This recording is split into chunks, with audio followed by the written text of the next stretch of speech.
Salam, hər vaxtınız xeyir olsun, xoş gördük əziz sosial şəbəkə izləyiciləri, hamını salamlayıram.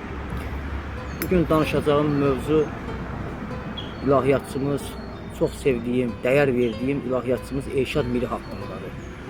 İnanıram ki, video xoşunuza gələcək əziz dostlar, sosial şəbəkə izləyiciləri. Son günlərdə baxıram, görürəm ki, sosial şəbəkədə Elşad Miri haqqında sağlam olmayan fikirlər səsləndirirlər. Deyirlər ki, Elşad Miri insanları yolundan azdırır, yolundan döndürür. Xeyr, Elşad Miri yolundan heç kimi döndərmir. Elşad Miri bugünkü gündə mən deyərdim ki, gözəl ilahiyyatçı, doğruları və düzgünlükləri danışır. Mən də onu izləyirəm, bir gənc olaraq onun fikirləri ilə razıyam. Yəni, mən deyərdim ki, sosial şəbəkələrdə və televiziyada o insana yer ayrılmalıdır və bugünkü gündə cəmiyyətimizin, ümumiyyətlə bizim kimi gənclərin Elşad Miriyə ehtiyacı var. Təşəkkür edirəm, çox sağ olun, var olun.